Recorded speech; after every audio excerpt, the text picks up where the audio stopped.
그리고 이제 1년이 되었고 1주간이 더 경과됐습니다.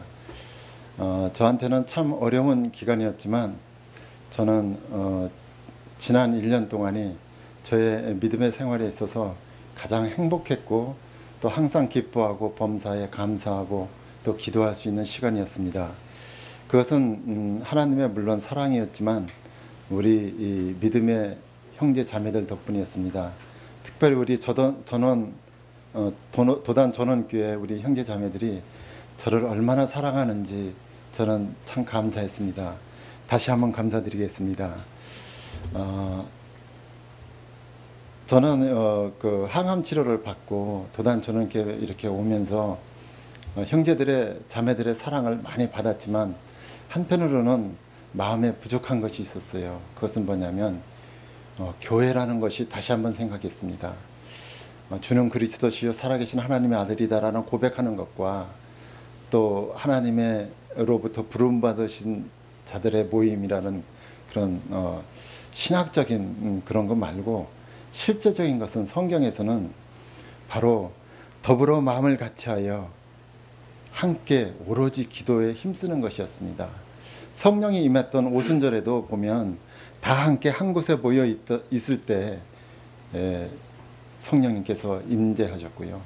또 한 가지는 초대교회들은 사도들의 가르침을 받침을 받고 떡을 떼며 교제하며 오로지 기도에 힘썼습니다.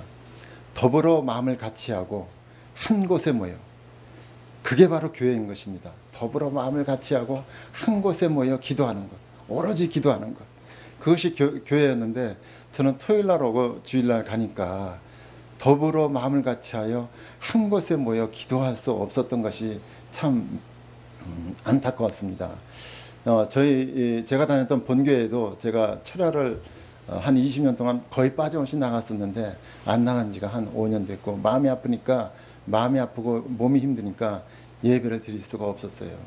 그러니까 더불어 마음을 같이하여 한 곳에 모여서 기도할 수 없었는데 제가 6월 달에 그 간증을 하고 강사님께서 세일의 기도를 선포하신 거예요. 근데 그게 저는 몹시 힘들었지만 참 좋았습니다. 더불어 마음을 같이 하는 수는 있었어요. 근데 한 곳에 모일 수는 저는 없었는데 기도 시간을 딱 정해 주셨어요. 6시, 9시. 근데 보니까 카톡에 보니까 전부 다 10시로 하자는 분위기였어요. 그래서 장로님께 제가 10시가 맞죠? 그렇게 문자로 보냈더니 아닙니다. 9시입니다. 딱 그렇게 문자가 오신 거예요. 근데 저는 그게 너무 기뻤어요. 장로님이 너무나 많이 준비를 하고 기도를 하고 결정을 한 거기 때문에 누구도 근접할 수 없는 권위였어요. 그거는. 그래서 너무 저는 기뻤죠. 저는 4시만 되면 제 머리맡에 라디오가 있습니다. 4시만 되면 라디오를 켜요. 극동방송을 끼는데 한장엽 씨가 있을 때는 한장엽 씨 설교도 듣고 가끔 우리 친구들과 후배들의 멘트도 나옵니다.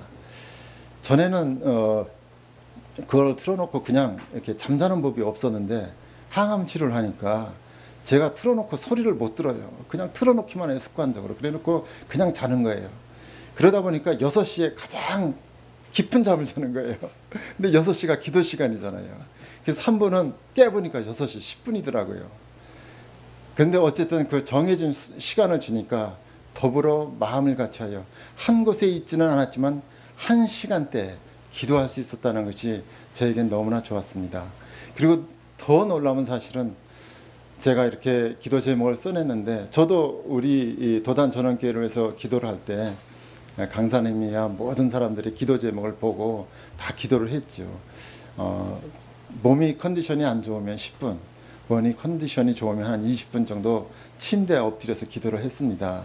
근데 나중에 간증하는 걸 보니까 저의 기도에 감동을 받고 저를 위해서 많이 기도를 해주셨더라고요.